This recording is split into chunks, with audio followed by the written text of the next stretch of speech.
So who is being radicalized in all of this? It is very important to note that the vast majority of people being radicalized are white. That is because online alt-right radicalization works at a strange intersection of privilege and real societal harm being done to a person. I've already talked a little bit about young white male gamers online and how they are primed for radicalization because they do not have the education yet. With the glass ceiling broken, all the oppressed groups shall prosper, especially the most oppressed group of all, gamers. But often these are kids that are bullied in school, they are isolated, and they don't fit into ideas of traditional masculinity. And instead of realizing that it is harmful gender norms and bullying and toxic masculinity that is hurting me, they swing the opposite direction and think that, well, if this worked for my dad, if this worked for my grandpa, it has to work for me. It is clearly changing societal expectations on women that is the issue. It's taking the reasonable route to being bullied and swinging it the exact opposite direction. For WASP moms in the all-natural health community who go from there to anti-vax to QAnon white supremacy, it is white privilege coming up against often misogynistic interactions with the healthcare system. Instead of pointing their ire at those interactions at misogyny, they point them at the concept of Western medicine.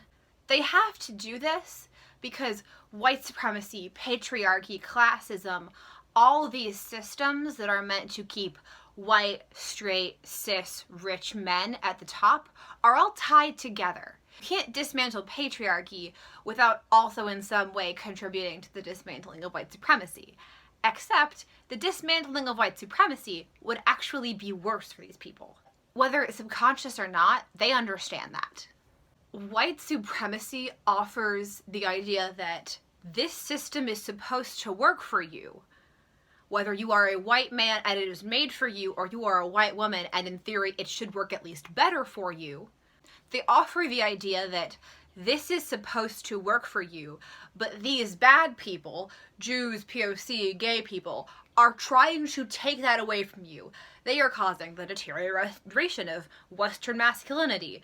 They are destroying the traditional family. They are ruining America. That is the story they are feeding you to allow you to be at peace with your white privilege while simultaneously asking for deep changes in society to help you personally. As I previously said, patriarchy, white supremacy, ableism, classism, all of these structures are tied up against each other. And you can't let white women start blaming misogyny for their problems, because eventually they will start to understand that the rest of the structure is also hurting them because it is all connected. You can't let these people who are being harmed by societal structures to find community with even further marginalized groups who are being harmed by society. Because then, instead of leaning on their whiteness to find hope, they will work together to destroy these systems that are hurting everyone. And that just can't happen. This also plays into the homogenization and expansion of whiteness.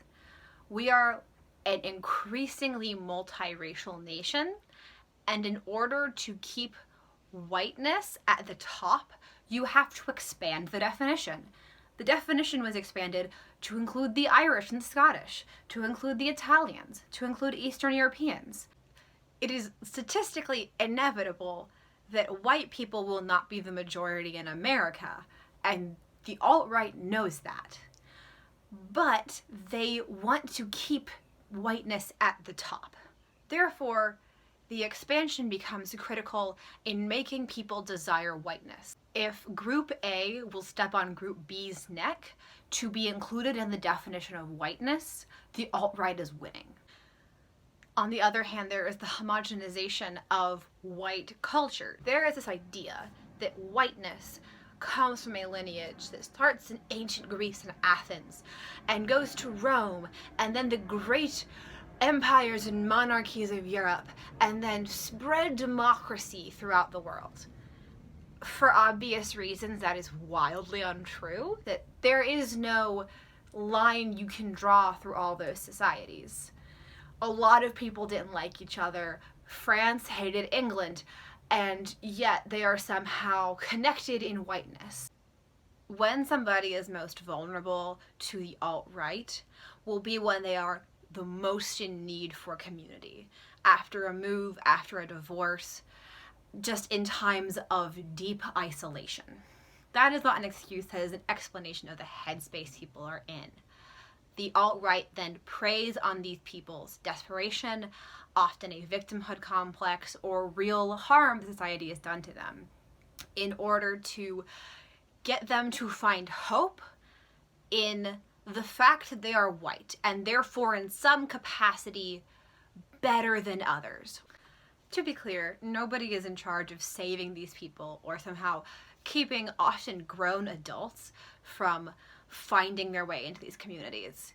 This is a personal issue for a lot of people, but there are things we can do as a society to make sure that people do not find themselves in these times of deep isolation, that people understand that all these harmful structures are connected.